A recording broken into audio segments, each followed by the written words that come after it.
Around about November time, 2018, this was after I'd sold my first deals. I'd been in the academy around about 6 months. I found myself in need of some cash flow. You know, I wasn't earning a huge amount of money as a deal source. I was making some money, I was paying the bills, but I didn't have a job.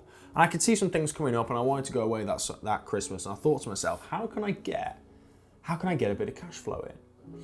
And at the time, Rent to SA was all of the rage. And I was like, I know, I'm gonna get myself a Rent to SA deal. I'm a damn good deal source. I can find deals. I've done it before. Let me find some Rent to SA deals. I've seen all these other people do it. Let's me do it. So I went out and I found some leads, and I remember like posting letters and, you know, speaking to landlords, picking up the phone, making a couple of hundred calls, like that kind of thing. And I got some leads. And I went to this place in Birmingham that I found. It was a really nice 2-bed apartment that were going to work really, really well. And get it for £750 a month, down from like 900. It's an awesome negotiation. The guy had it as part of a commercial unit, so his mortgage was more than happy for us to use it as service accommodation. He owned the freehold and he was completely fine with us doing it. Very upfront, it was all working really, really well. And then we came to completion. There was an issue with the terms in the agreement. He wanted to have his solicitor look over it. And basically the way it was going to work, they wanted to rewrite the contract. It was going to cost me over $2,000 and I wasn't prepared to do that. I didn't have the cash. So I had to pull out and I lost my deposit. And then the same thing happened again for a different reason. I lost my agency fees. I did that a couple of times and I found that actually over the last 2 months, I'd lost $2,000 in fees, basically just paying to agents and to landlords and stuff. And I wasn't gonna get that money back, nor did I even have the cash flow. So now $2,000 down, about 2 months further down the line, Christmas is gone.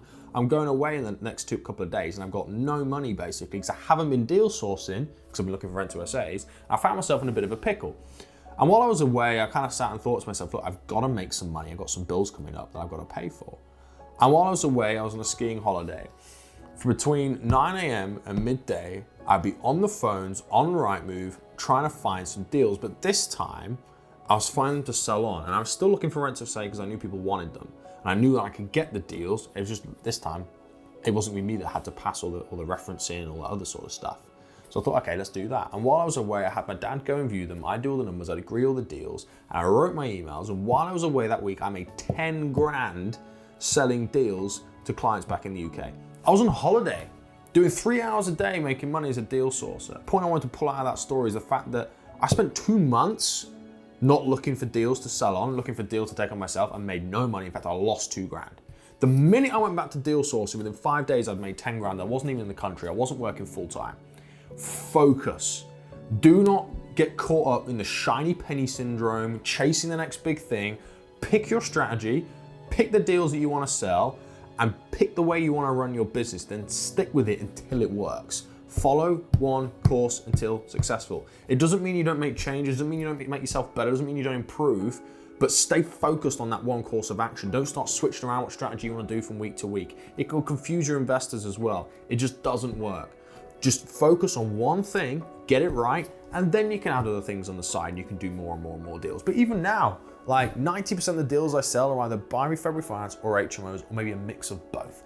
Like I'm not usually selling crazy ass portfolios and blocks of flats and development sites. Like we do that, but that's not a weekly thing. And that's not a thing that's gonna pay your bills. The thing that's gonna pay your bills is the consistency in the small deals, the regular deals that the rest of the people want. So if you wanna pick what strategy it is you wanna do, pick it and pick wisely and take your time to understand what it is you want to do. Don't spend too long on all this stuff again. Like just pick your strategy and go with it. They all work. You can sell any of them. Some are better than others for sure. My favorites are Rent to HMO and Buy Refurb Refinance in terms of their ability to sell, the kind of people, how many people are looking for those types of deals.